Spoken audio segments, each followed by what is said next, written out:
de unos pocos buenos reyes, y este fue uno de ellos. Y cuando hablo de buenos reyes es porque lo califico en base a la voluntad de Dios, en base a lo que la palabra de Dios nos enseña que es bueno frente a lo que es malo, ya que la palabra de Dios es lo que va de alguna forma a identificar a nuestro rey, al rey del que vamos a hablar. Ayer estuve en nuestra reunión de profesores de EBSE, el seminario Escuela Bíblica del sureste de España, y estábamos evaluando a los alumnos que hay en Alcudia y también en Alcantarilla, y bueno, la verdad que pudimos sentirnos tan felices de ver que hay hombres y mujeres, chicos y chicas, dispuestos a pagar el precio de pararse horas en casa y dedicarse al estudio de el mejor libro que pueda jamás existir, que es la Biblia, el único libro enviado por Dios para revelar un pacto, el pacto de Dios con el hombre pecador, con su criatura por excelencia caída, el hombre y la mujer. Y yo estaba pensando, esta tarde tengo que hablar de algo que tenga que ver con la palabra de Dios. Claro, no podía ser de otra forma, sino esto quizás sería, no sé, cualquier asociación, pero no cristiana, ¿verdad? Siempre predicamos de la palabra de Dios, pero me quiero referir en cuanto a la importancia de este libro, de que no esté en nuestra estantería cogiendo polvo, sino que se convierta en un manual del cual jamás podremos aprendernos de memoria las instrucciones. Pero porque este libro es un libro de vida, es la palabra de Dios, es Dios hablando, y tiene algo mágico. Bueno, más que mágico diría milagroso. Y es que la palabra de Dios nos habla de distintas formas y en distintas áreas de nuestra vida con los mismos textos. Eso es lo grande de la Biblia, que podrías leerlo 100.000 veces y jamás conocerías la Biblia. No es como el manual de instrucciones de la lavadora, que cuando ya aprendes, seguro que ninguno de vosotros conserváis el manual de la lavadora. Ninguna de vosotras. Los hombres jamás lo leímos siquiera, probablemente, más que algunos que no tienen otra. Pero la Biblia es sin duda el libro por excelencia, y en esta tarde quiero resaltar la importancia de vivir en la palabra de Dios. Si tú quieres vivir una vida cristiana, jamás lo podrás hacer al margen de este libro. Jamás lo podrás hacer desconociendo su palabra. Jesús dijo: y conoceréis la verdad, y la verdad os hará libres. Este libro contiene toda la verdad revelada de Dios para el hombre. Así que vamos a entrar de lleno en nuestro personaje, diciendo una serie de cosas. No cumplió los 40. Y esto va a ser una cosa importante en esta noche.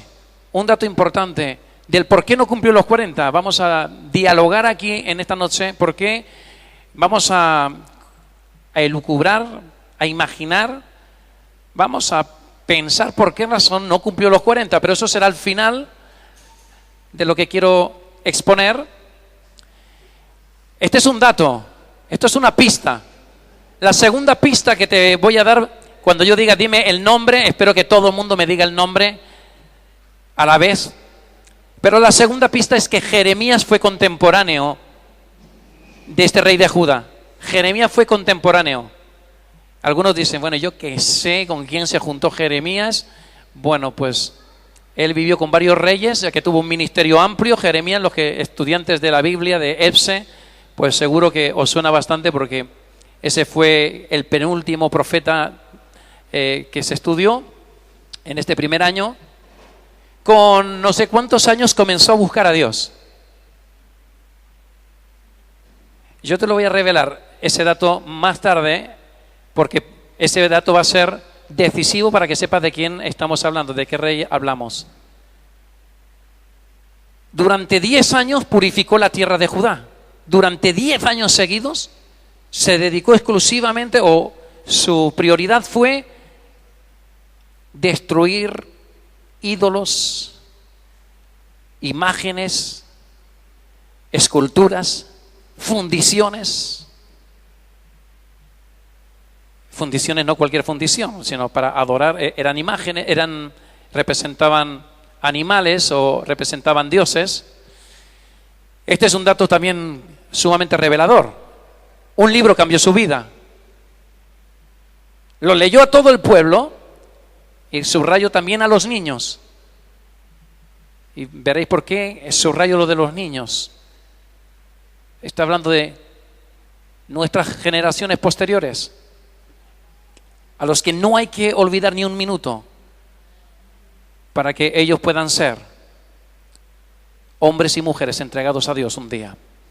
A los 26 años mandó reparar la casa de Jehová. JH, estamos acostumbrados con los teléfonos móviles a hacer un montón de abreviaturas. Yo la he hecho con JH, Jehová, la casa de Jehová. ¿Cuántos aquí me vais a levantar la mano y yo voy a saber si es cierto? ¿Sabéis de qué rey estamos hablando ya? ¿Cuántos? Levantad vuestras manos que yo vea quiénes tenéis la certeza de quién es el rey del que hablamos. Se levanta una mano, otra tímidamente. Hay 2 manos, 3 manos, 4 manos, 4 personas saben de qué rey hablamos. Vete tú a saber, con tantos reyes que habían. Escuchar, porque ahora se levantarán más manos.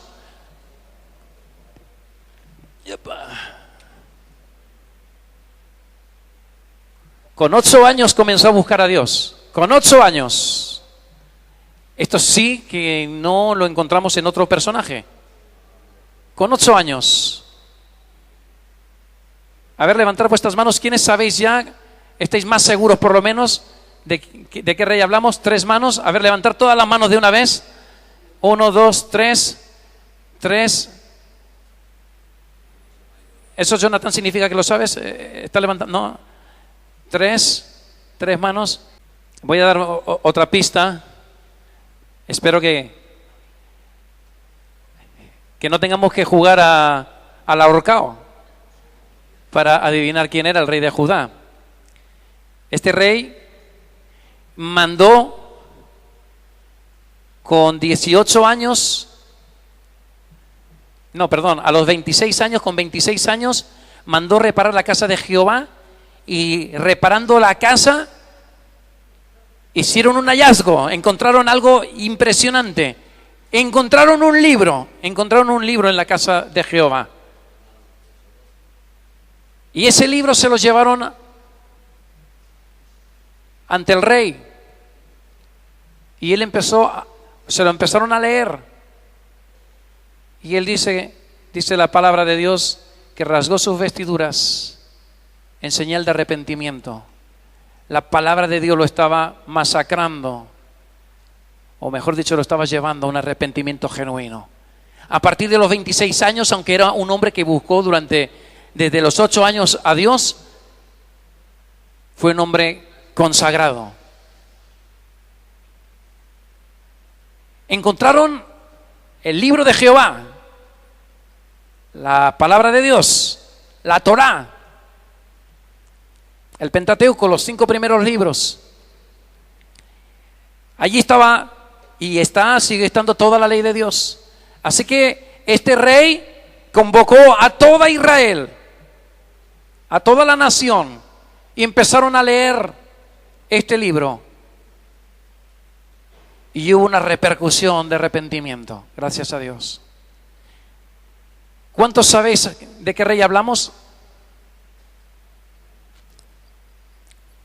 Levantar la mano bien alta, como decía Jaja a los niños, bien alta. Hay 4 personas. Bueno, la verdad es que no es muy alentador en esta noche. Yo pensaba que con todos estos datos sabríais de qué rey hablábamos. Así que tenéis prohibido decir nada, vosotros tres que creéis saberlo. 1, 2, 3, 4. Este rey, su nombre empieza con la misma letra que la que tiene nuestro Salvador. Sería una J. Aunque aquí alguien, quizás yo, no puede ser Jeremías porque fue contemporáneo. Y Jeremías le escribió una elegía, es decir, que después de muerto le escribió porque fue un rey extraordinario.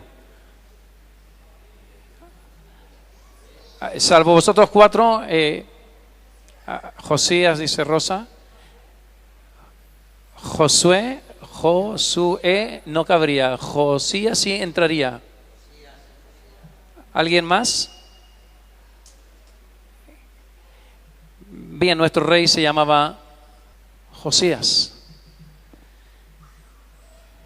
Y os voy a pedir que juntos descubramos a este hombre en ese momento en que se empieza a leer la ley de Dios, este libro encontrado dentro de la casa de Jehová. El segundo libro de los Reyes, capítulo 23. Este rey es conocido. Yo sé que aunque seas estudiante de EBSE, pues uno no se convierte en una Biblia andante, pero no hubieron muchos reyes que vivieron e hicieron lo recto ante los ojos del Señor, como anduvo el padre de todos ellos, David. Pero es importante que tengamos en cuenta reyes que fueron una bendición y que marcaron pues una diferencia y una enseñanza especial para los creyentes. Josías, Josafat. ¿Recordáis algún otro rey bueno?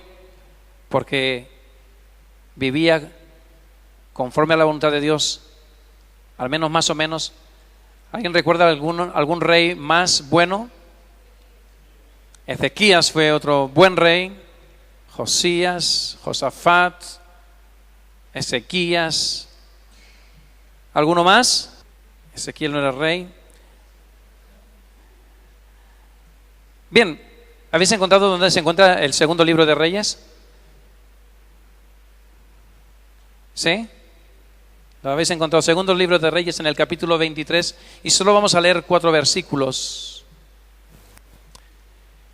Entonces el rey mandó reunir con él a todos los ancianos de Judá y Jerusalén, y subió el rey a la casa del Señor, y con él todos los hombres de Judá, todos los habitantes de Jerusalén, los sacerdotes, los profetas y todo el pueblo, desde el menor hasta el mayor, y leyó en su presencia todas las palabras del libro del pacto que había sido hallado en la casa del Señor. ¿Por cuánto tiempo leyeron? ¿Alguien me lo puede decir? ¿Por cuánto tiempo se estuvo leyendo la palabra de Dios? Vamos a volverlo a leer y volveré a repetir la misma pregunta. Dice, subió el rey a la casa del Señor, y con él todos los hombres de Judá, todos los habitantes de Jerusalén, los sacerdotes, los profetas y todo el pueblo, desde el menor hasta el mayor, y leyó en su presencia todas las palabras del libro del pacto que había sido hallado en la casa del Señor. ¿Cuánto tiempo se estuvo leyendo?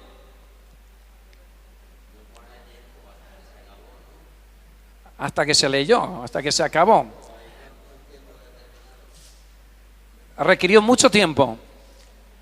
Así que, si os quejáis de mis predicaciones, por lo largas que son, sabed que en la historia bíblica tenemos muchas ocasiones donde la lectura de la palabra, y era lectura, se hizo durante varias horas seguidas.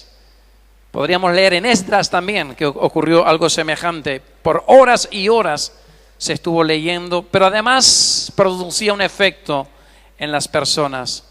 Dice, después el rey se puso en pie.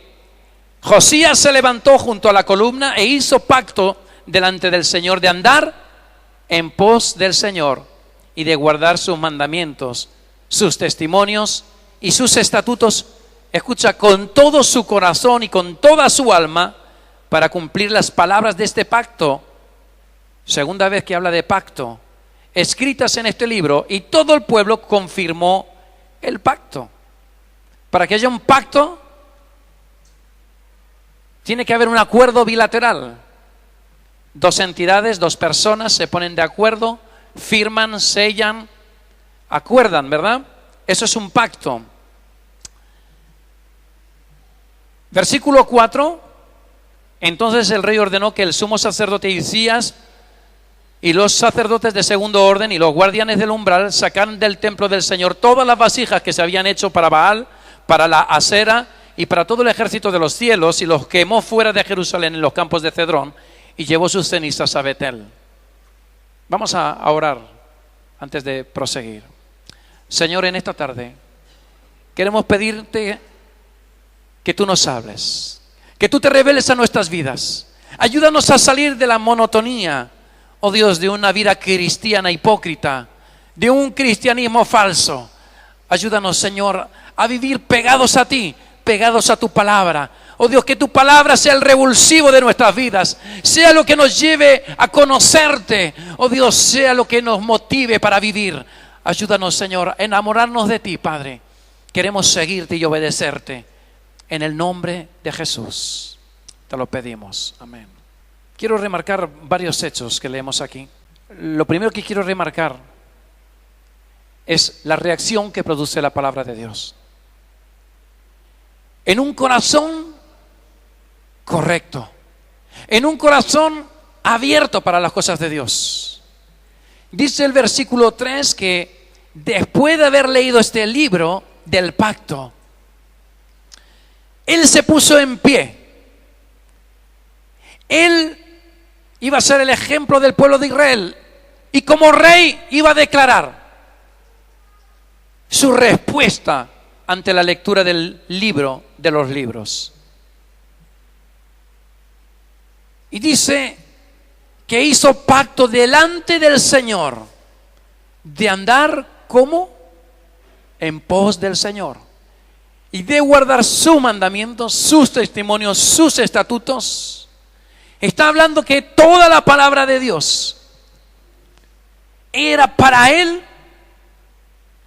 necesaria, era para él útil, y que no dejaba caer en tierra nada, como dice la palabra que hizo Samuel. No dejaba nada caer en tierra, no se olvidaba de nada, no menospreciaba nada de la palabra, la recibía como un niño, como si fuera leche espiritual, ¿verdad? Este hombre tomó la determinación delante del pueblo y delante de Dios, y ahí se produce un pacto. ¿Por qué no siempre los pactos necesitan firmarse, ni rubricarse, ni sellarse? Pero este hombre dio testimonio de su actitud. Y no solamente habla de que se compromete a guardar los mandamientos, los testimonios y los estatutos, sino que habla de qué forma esto va a tener cabida en su vida.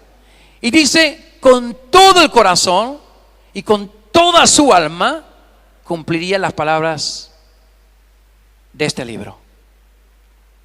¿Recuerdas cómo Jesús dijo que teníamos que amarle? Mateo 22, 37 al 39. Le dijo Jesús: amarás al Señor tu Dios con todo tu corazón, con toda tu alma y con toda tu mente. Y el segundo es semejante: amarás a tu prójimo como a ti mismo. Jesús estaba resumiendo los mandamientos. Y de la misma forma que Jesús iba a enseñar que debíamos amar a Dios, este hombre se decidió a amar las Escrituras. ¡Qué fuerte! Habla de con todas sus fuerzas, con todo su corazón. Iba a ser de ese libro la prioridad de su vida. Sabía que su vida dependía de estar cerca de Dios y que el pueblo dependía también de que hicieran un pacto con Dios. Por eso no solo él cambia, no solo él decide cambiar, no solo él decide escuchar la palabra, sino que la propaga al pueblo para que el pueblo pueda imitar su ejemplo y decidirse a seguir en pos de Jehová. Josué, en el libro de Josué, en el capítulo 24, versículo 15, Josué les está diciendo: reúne al pueblo antes de morir. Y les dice: y si mal os parece servir a Jehová, es que ojeos soy a quien sirváis. Si a los dioses a quienes sirvieron vuestros padres cuando estuvieron al otro lado del Jordán, del río, o a los dioses de los amorreos en cuya tierra habitáis. Y les dice: pero que tengáis claro una cosa, pero yo y mi casa serviremos ¿a quién? A Jehová. En esta tarde, como Mariluz dijo, o no sé si fue Andrés, es una tarde de tomar decisiones. Si vamos a ser como Josías y vamos a tener a Dios como nuestra prioridad y este libro como nuestra devoción, donde vamos a centrar nuestra conducta, o vamos a vivir como nos dé la gana, sirviendo a nuestros propios dioses, viviendo en la idolatría, porque para ser un idólatra no necesitas arrodillarte ante una imagen, solo tienes que tener cualquier cosa en tu corazón más importante que Dios. Lo segundo que quiero remarcar es que el arrepentimiento de nuestro rey Josías y del pueblo llevó a la acción. No se quedó lloriqueando en el templo de Jehová. No se quedó allí derrumbado, postrado, rasgando sus vestiduras, lamentándose, sino que hubo un arrepentimiento genuino que los llevó a levantarse y destruir todas y cada una de las imágenes, de las estatuas, de las fundiciones que representaban a los dioses y al ejército del cielo, a las estrellas, las constelaciones. Y en esta historia quiero remarcar un tercer punto, y es que se habla de que la instrucción llegaba desde los siervos, los esclavos, hasta los niños. A veces como padres decimos: bueno, es que yo cómo voy a obligar a mi hijo. Si tú eres un hombre, una mujer cristiana, tus hijos son tu responsabilidad. Y los niños no tienen poder de decisión, porque eres tú el que tiene que decidir por ellos. En tanto que los hijos viven bajo nuestro techo, el techo paterno, somos responsables delante de Dios de qué es lo que hacen. Tú y yo somos responsables, si tú eres padre, de enseñarle a tus hijos no solo educación, aunque no hay mejor educación que la palabra de Dios. En aquellos tiempos era una costumbre, pero en los tiempos de laxitud, de dejadez, de alejarse de Dios, los padres no transmitían la palabra de Dios. Es paradójico o extraño que este hombre, con edad de 8 años, buscara a Dios, porque sus papás no eran hombres, no era un hombre, su mamá no era una mujer que vivía cerca de Dios. Cuando tú lees quién era su padre, vas a ver que era un hombre que hizo todo lo contrario de la voluntad de Dios. Y levantó estatuas y vivió en la idolatría y vivió alejado de Dios. Y me gustaría que fuéramos ahora al segundo libro de Crónicas, que está un poquito más adelante. En el capítulo 34, vamos a leer el versículo 1 y 3 del capítulo 34. Dice: Josías tenía 8 años cuando comenzó a reinar y reinó 31 años en Jerusalén. Si tú quieres asegurarte que lo que te dije, que las pistas eran correctas, pues no tienes más que hacer los cálculos. Dice: porque en el 8º año de su reinado, siendo aún joven, comenzó a buscar a Dios. En el 8º año de su reinado, si empezó con 8, esto hace 16 años. Dice: y en el año 12 empezó a purificar a Judá y a Jerusalén en los lugares altos de las aceras, de las imágenes talladas y de las imágenes fundidas. Este es el principio de la vida y del reinado de Josías. Con edad de 8 años, de donde podemos deducir que con 16 años comenzó a buscar a un Dios que no tenía muy claro ni quién era. ¿De dónde podía sacar la información? Si sus padres le habían enseñado todo lo contrario. Algo extraño ocurría en la vida de este muchacho. Con 8 años, ¿cuántos niños de 8 años te has topado que amen al Señor, que busquen de Dios? Ha ocurrido, yo conozco algún caso, pero es un caso extraño, raro, debido a la herencia recibida. Pero este era un muchacho que con 16 años decidió buscar a Dios con todo su corazón. ¿Hay alguien aquí con 16 años? ¿Alguien tiene 16 años? ¿16? ¿David? ¿Alguien más tiene 16 años aquí?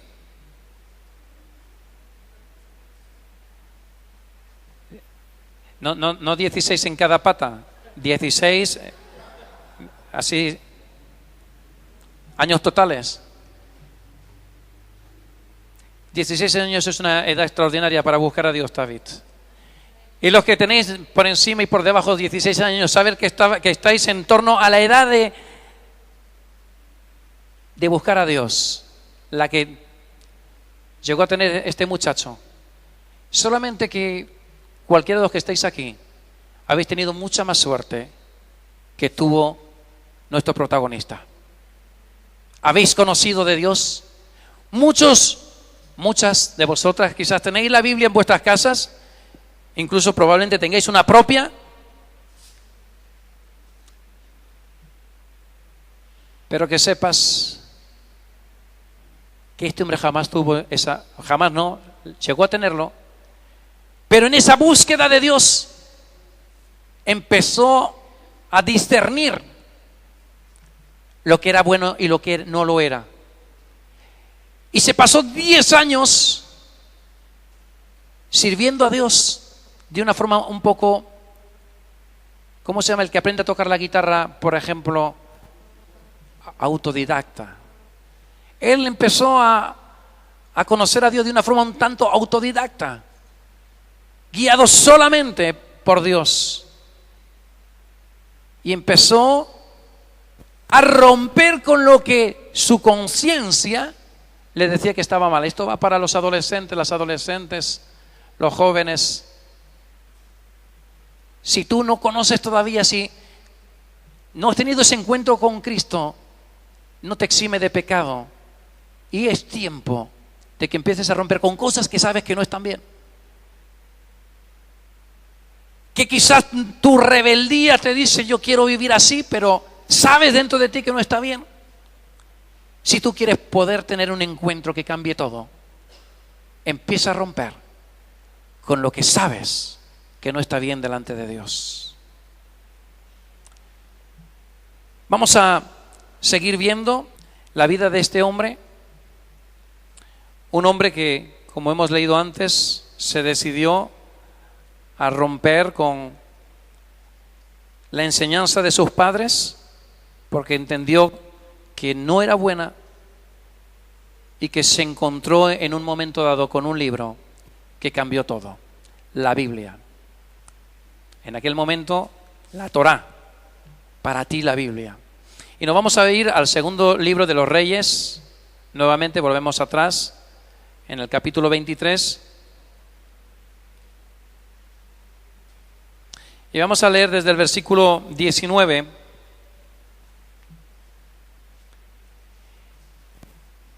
hasta el 25. Y dice así: Josías quitó también todas las casas. Bueno, os cuento un poquito antes. Él llegó incluso a sacar los huesos de los sacerdotes de las aceras de Baal y los quemó y bueno, puso todo patas para arriba con tal de deshacer todo lo que los sacerdotes, los hombres habían vuelto la espalda a Dios y quiso acabar con todo. Y nos vamos al versículo 19 y también dice, hablando de las casas, de los lugares altos que estaban en las ciudades de Samaria, las cuales habían hecho los reyes de Israel provocando al Señor. O sea que no eran casas cualquiera, eran casas que servían para la adoración de estos dioses. Y dice, les hizo tal y como había hecho en Betel. Y mató sobre los altares a todos los sacerdotes de los lugares altos. No solo se encargó de los que ya habían muerto con sus huesos de quemarlos, sino que también dice que mató a los sacerdotes de los lugares altos que estaban allí y quemó huesos humanos sobre ellos y regresó a Jerusalén. Y dice, en verdad, dice entonces, versículo 21, el rey ordenó a todo el pueblo diciendo, celebrad la Pascua del Señor vuestro Dios, como está escrito en este libro del pacto. Alguien, por favor, vosotros que conocéis bien la Biblia, ¿me podéis recordar qué era la Pascua? ¿Qué era la Pascua? ¿Algún valiente que eleve su voz y me conteste a esto? Era la fiesta, la celebración de la salida de Israel del imperio egipcio. ¿Recordáis lo que pasó justo antes de la salida? ¿Qué tuvo que ocurrir para que Faraón los dejara marchar? ¿Qué pasó? ¿Quién me lo dice? Bueno, tan mal no estaréis de Biblia como para no saber esto. No, Charly, tú ya hablaste, gracias. Otro valiente. Saida, que se rió, le hizo gracia. ¿Qué pasó justo antes de marcharse de Egipto? ¿Qué pasó? Hubo muchas plagas, pero ¿cuál fue la última? Que no es una plaga. ¿Qué pasó al final de la película esta en 10 episodios? La muerte de los primogénitos. Gracias, Esperanza. La muerte de los primogénitos. La muerte de los primogénitos. ¿Y cómo ocurrió esa muerte? Hubo un ángel que llegaría por la noche y en toda casa que no estuvieran los dinteles de las puertas embadurnadas con la sangre de los corderos que se habían merendado el pueblo de Israel, entraría y exterminaría, les daría muerte a todo primogénito. Aquello conmocionó tanto la nación, el imperio egipcio, que los dejaron marchar. ¿Alguien me puede decir a quién representa estos corderos que se comieron las familias israelitas? ¿Quién es ese cordero? ¿A quién, Melissa? A Cristo. Representa a Cristo. El cordero estaba representando al inocente que debía de morir por la culpabilidad de los mortales. El cordero era precisamente el animal que representaría a Cristo siglos más tarde, inocente, el único inocente, el único ser humano inocente de todo pecado. Un hombre santo moriría por los injustos. Y cuando nuestro amigo Josías lee la palabra, entiende minuciosamente de lo que se está hablando, porque se conocía vagamente quizás en estos tiempos, pero se conocía la historia de generaciones pasadas. Este hombre enseguida, al escuchar la palabra de Dios, hizo que encajaran todas las piezas. Tuvo una revelación clara y mandó ejecutar una celebración. La fiesta, la celebración de la Pascua,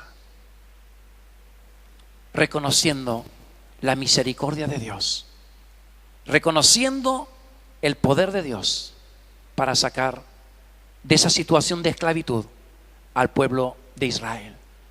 ¿Y tú, damas y caballeros, amigos y amigas, has salido de Egipto? ¿Has salido de tu esclavitud? Jesús, hablándole a los judíos, les dijo: y conoceréis la verdad y seréis libres. Y ellos le contestan: linaje de Abraham somos y jamás hemos sido esclavos de nadie. ¿Cómo dices tú seréis libres? Y Jesús les dice: de cierto os digo que todo aquel que hace pecado esclavos del pecado. Hay gente que vive en las drogas y no reconocen su adicción, pero la adicción revela esclavitud. Y aunque dicen no ser esclavos, no pueden dejar de tomar sus drogas. La heroína, la cocaína, los porros, el alcohol y tanto el juego.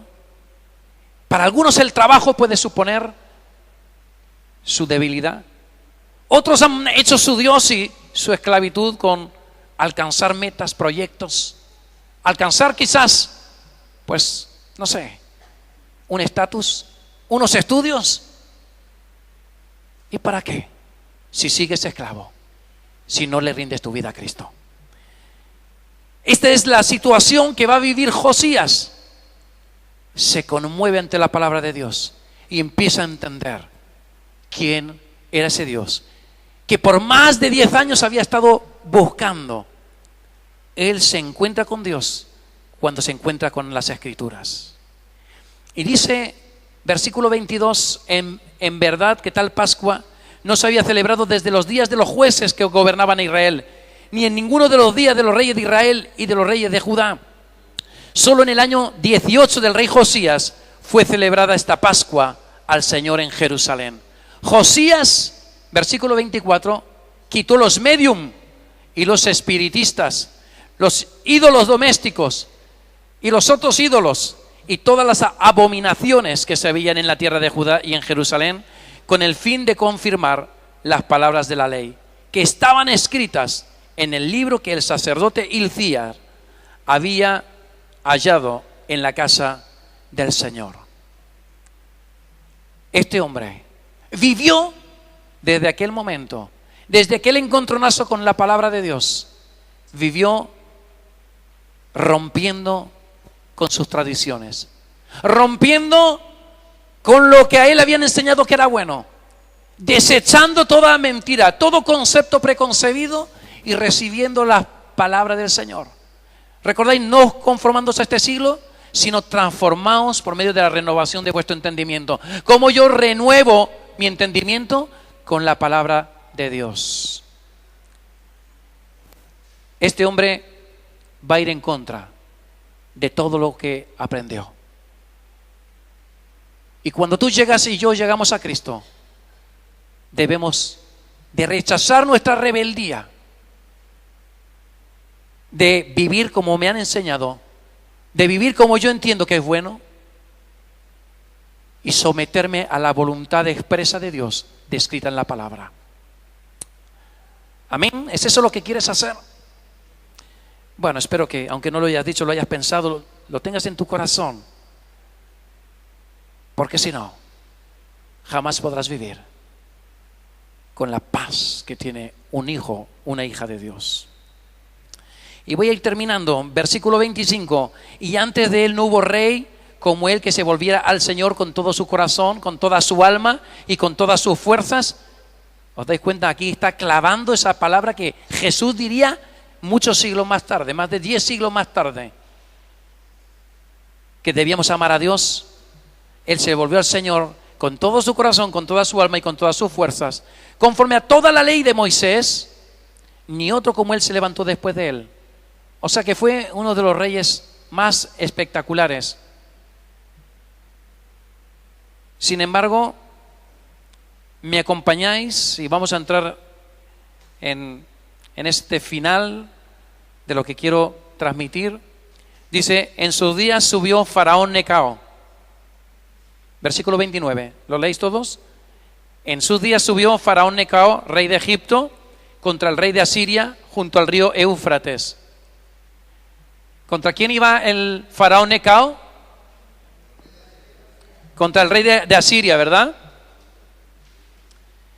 Y el rey Josías fue a su encuentro, pero Faraón Necao lo mató en Meguido en cuanto lo vio.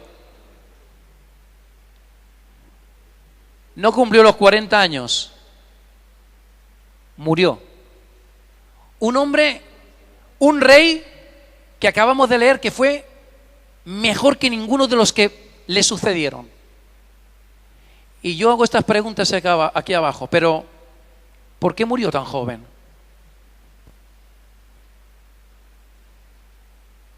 ¿Alguna vez te has preguntado por qué ha muerto esta persona que era una bella persona y este sinvergüenza sigue vivo? ¿No te has preguntado eso nunca?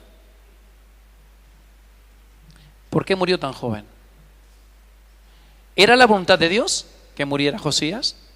¿Era la voluntad de Dios? ¿Alguien, qué creéis vosotros? ¿Era la voluntad de Dios que se muriera Josías con 40 años?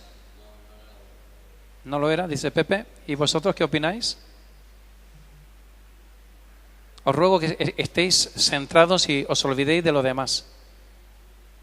Que no sea por tonterías que nos perdamos lo que Dios te quiere decir en esta tarde. ¿Era la voluntad de Dios, tú crees? Que se muriera con 40 años. ¿Crees que era la voluntad de Dios que un hombre de Dios muriera a manos, como diría David, de un incircunciso?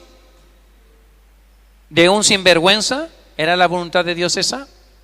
Yo no lo creo, personalmente no lo creo. La última pregunta que yo hago, ¿hubo otro rey que murió por causas parecidas? ¿Cómo muere realmente? Porque aquí no nos aclara nada, solo nos dice que muere de una forma prematura, que lo ve Necao, el faraón Necao, y lo mata inmediatamente. Pero para poder sacar conclusiones, os voy a invitar a que cojáis el segundo libro de Crónicas otra vez. Hoy vamos a estar en estos libros, segundo libro de Crónicas, en el capítulo 35. Vamos a leer de la muerte de Josías. Muerte de Josías. Vamos a tener 7 versículos que nos hablan de la muerte de Josías. Muy extenso, porque hace un momento lo hemos leído en una frase, un solo versículo. Vamos a leer desde el versículo 21.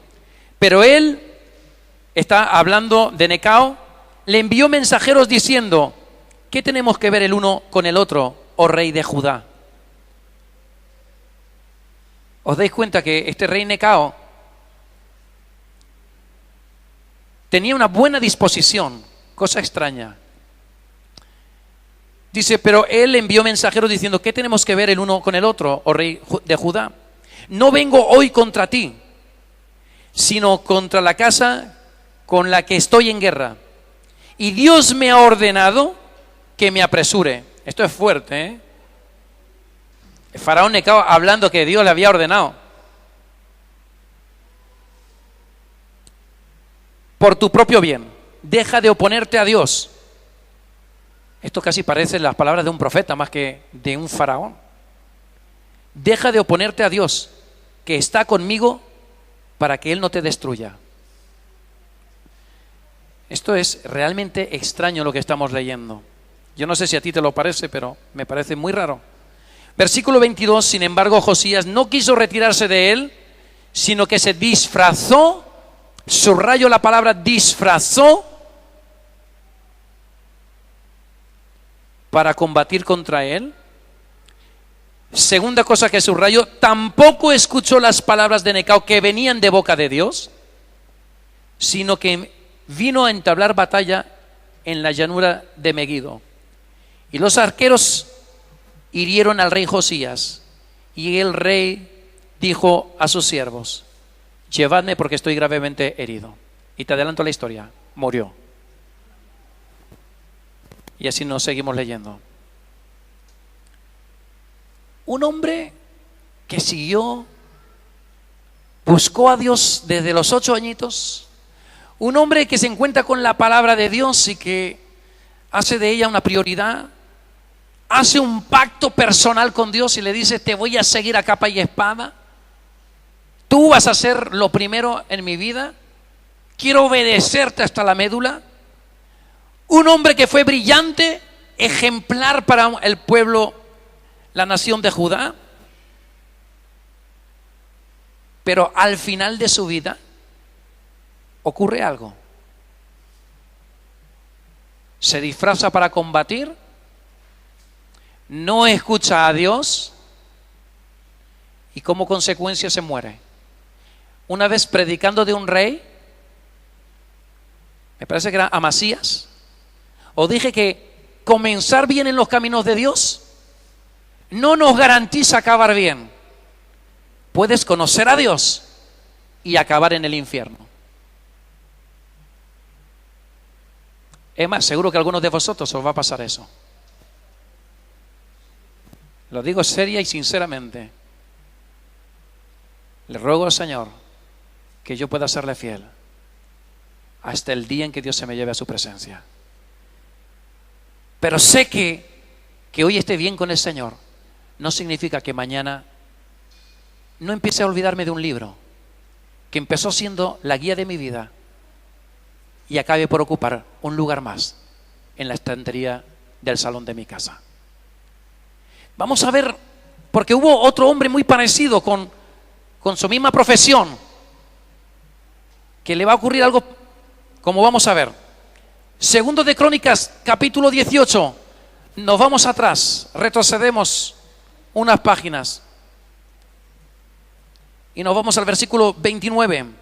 Segundo libro de Crónicas, estamos en el mismo libro que estábamos antes, solo que ahora en el capítulo 18 y versículo 29. Dice, y el rey de Israel le dijo a Josafat, que era rey de Judá. Nos centramos en eso. El rey de Israel le habla al rey de Judá llamado Josafat, uno de los buenos reyes de Judá. Y le dice, yo me disfrazaré para entrar en la batalla. Disfrazarse era quitarse las vestiduras reales. En la batalla no era muy difícil saber quién era el rey. Te lo puedes imaginar tú mismo, viendo a la reina de Inglaterra. Imagínate que te la ve. Bueno, este no es el caso más apropiado precisamente, por ninguna razón, pero la pompa y los trajes, los vestidos reales, eran claramente evidentes a la distancia. Así que el rey de Israel le dice, yo me voy a disfrazar, le está diciendo a Josafat, rey de Judá, para entrar en la batalla, pero tú ponte tus ropas reales. Josafat fue un buen rey, no sé si muy inteligente. Aquí parece un poco tonto, incluso. Y acepta el trato. Y el rey de Israel se disfrazó y entraron en la batalla. Pero el rey de Aram, contra los que iban a luchar, había ordenado a los capitanes de sus carros diciendo, no peleéis contra chico ni contra grande, sino contra el rey de Israel. Y sucedió que cuando los capitanes de los carros vieron a Josafat, dijeron, este es el rey de Israel. A la distancia no había forma de verle la cara. Había alguien vestido con vestiduras reales, pues este tenía que ser el rey de Israel, porque no estaban batallando contra Judá. Dice, y se desviaron para pelear contra Josafat, pero Josafat clamó. Menos mal que aunque no era muy listo, sabía dónde tenía que buscar. Clamó y el Señor vino en su ayuda y Dios los apartó de él. Pues al ver los capitanes de los carros que no era el rey de Israel, dejaron de perseguirlo. Y un hombre disparó su arco al azar, casualidad de casualidades, y se fue a clavar. ¿Qué te dice a ti estas dos historias? Dos hombres semejantes, misma profesión, reyes, uno de Judá, el otro de Israel. Dos hombres, bueno, uno buscó a Dios, el otro no. Pero que al final de sus vidas les caracteriza casi milímetro a milímetro el mismo final. Se disfrazan y finalmente una flecha perdida al azar acaba clavándose, de forma que pierden sus vidas. ¿Qué podemos sacar como conclusión sobre el disfraz? ¿Qué te dice que es un disfraz? ¿Alguien me lo puede decir? ¿El qué? ¿Tapa tu personalidad? Bueno, más cositas que opines. ¿Qué hace un disfraz? Cambia la apariencia, muestra lo que no es. Bueno, eso es. Has entretejido ya muchas cosas. Un disfraz, pues, de alguna forma, me voy a quedar con la definición de Harold. Muestra lo que uno no es. Oculta la verdadera identidad. ¿Puede un hijo de Dios vivir de forma hipócrita? ¿Podríamos llamar que un disfraz sería algo similar a una vida de hipocresía? Me pregunto en esta noche cuántos de nosotros vestimos nuestro disfraz. Jesús dijo que un día el ángel de Jehová separará el trigo de la cizaña, lo cual indica que crecen juntos. Y en esta tarde solo tú puedes saber, solo tú y Dios conocéis si vestís un disfraz o sois transparentes. Cuando yo conozco la palabra de Dios, me hago doblemente responsable. Si tú fallecieras mañana, ¿sabes que serías juzgado en base al conocimiento que tienes de Dios, de su palabra? Y que el juicio de Dios sobre tu vida sería mayor, más severo que el juicio a Sodoma y Gomorra. ¿Eres consciente de eso? ¿De la gravedad de cómo vives? Si vives con un disfraz, si vives con una máscara, si vives demostrando algo que no eres, si no eres transparente, la palabra de Dios nos lleva a la transparencia. La palabra de Dios nos lleva a una vida real. Nos tiene que llevar a vivir en las pisadas de Cristo. ¿Cómo es tu vida? Jesús en Lucas 9:23 dice que les decía a todo el mundo que les seguía: si alguno quiere venir en pos de mí, niéguese a sí mismo, tome su cruz y sígame. Josías fue un hombre de Dios. Josías fue un hombre que buscó a Dios desde los 8 añitos, que a los 26 años decidió reformar, preocuparse por la casa de Dios, preocuparse por Dios hasta la médula. Hizo de Dios y de su palabra una prioridad. Hubo un arrepentimiento real y profundo. Pero con menos de 40 años perdió la vida. No estoy entrando ni juzgando dónde se encuentra este rey hoy en día, si en el cielo o en el infierno. No estoy juzgando eso. Pero sí que sé que vivir desobediente al Señor, en rebelión, en rebeldía frente a Dios, significa poner nuestras vidas físicas y eternas en peligro. Hubieron unas personas en el libro de Hechos de los Apóstoles que predicaban, eran exorcistas ambulantes como estos del mercadillo. Solo que en vez de vender alpargatas, ellos exorcizaban o lo intentaban.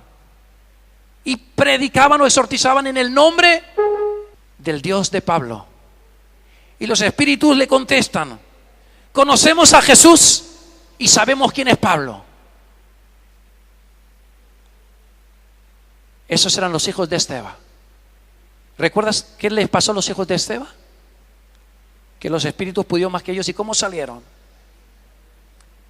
Con una paliza, dice Alejandra, y desnuditos. Vaya vergüenza tuvieron que sentir estos por vivir vidas de apariencia. Un consejo en esta tarde: si te encuentras con un endemoniado y tu vida no está bien con el Señor, no intentes quitar demonios, porque puede salir igual, y eso sería vergonzoso. La palabra de Dios en Santiago 1, 21 y 22 nos dice que, lo vamos a leer exactamente y vamos a terminar con esto. Ya sé que no os creéis que estoy terminando. 21 y 22 dice: por lo cual, desechando toda inmundicia, ahora que tienes la palabra de Dios, no te vaya a pasar como el rey Josías, que acabe por no escuchar a Dios, que acabes disfrazándote porque no puedas presentarte como eres, porque te avergüenzas de Dios, o te avergüenzas de Cristo, te avergüenzas de ser cristiano. Dice, por lo cual desechando toda inmundicia, todo lo que no nos conviene, todo lo que ensucia nuestras vestiduras reales que cantamos antes, y todo el resto de malicia, recibid con humildad, ¿el qué? Recibid con humildad, ¿qué? La palabra implantada que es poderosa para salvar vuestras almas. ¿Cuál es la palabra implantada? La palabra de Dios, la Biblia. Versículo 22, ser hacedores de la palabra y no solamente ¿qué? Oidores, que se engañan a sí mismos. Esto me recuerda el disfraz de nuestro rey, Josías. Dice la palabra que se engañan a sí mismos. Cuando tú vas disfrazado, con una máscara, aparentando lo que no eres, te estás engañando a ti mismo. Y vas a dejar de escuchar la voz de Dios. Y Satanás va a guiarte, va a dominarte y quizás se convierta en tu padre, como Jesús le dijo a los judíos. Vuestro Padre Celestial es el diablo. En esta tarde solo quiero dejaros con una reflexión, y es la palabra de Dios. Ya no la puedes guardar más en tu estantería. La palabra de Dios debe ser tu escudo, tu bandera. La palabra de Dios debe de ser la que nos prepare para enfrentar la vida y poder presentar defensa de nuestras creencias. Segunda de Timoteo 3:16 dice que toda la escritura es inspirada por Dios y que tiene 4 funciones: enseñanza, reprensión, corrección e instrucción en justicia. No habla de las leyes humanas, sino de la justicia de Dios. Si la palabra de Dios no te sirve para esas 4 cosas, es fácil que acabes como nuestro amigo Josías, un hombre que empezó bien, pero que acabó francamente mal. Si en esta tarde tú vives con un disfraz, si en esta tarde tú te sientes aludido, tú crees que por un tiempo estuviste bien con el Señor, pero hoy estás alejándote, hoy de alguna forma se te está pegando un disfraz que no es el tuyo, hoy tu corazón empieza a dejar de palpitar por el Señor. Si eso es lo que tú estás sintiendo en esta tarde, yo te quiero invitar. He querido hacer en esta tarde lo mismo que hizo Josías. Enfrentar al pueblo de Dios a su palabra, a la importancia de vivir en la palabra. Uno de mis cometidos como pastor es que conozcamos la palabra de Dios.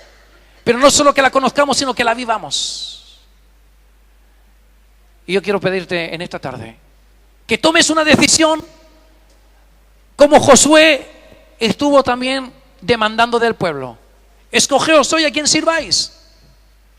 No vengas más a la iglesia si no vas a ser de la palabra de Dios tu autoridad. Y si has decidido seguir a Jesús,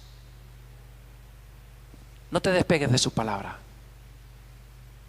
Recíbela como un niño. Deja ya de vivir rebelde. Deja ya de vivir a tu manera y rinde tu corazón al Señor.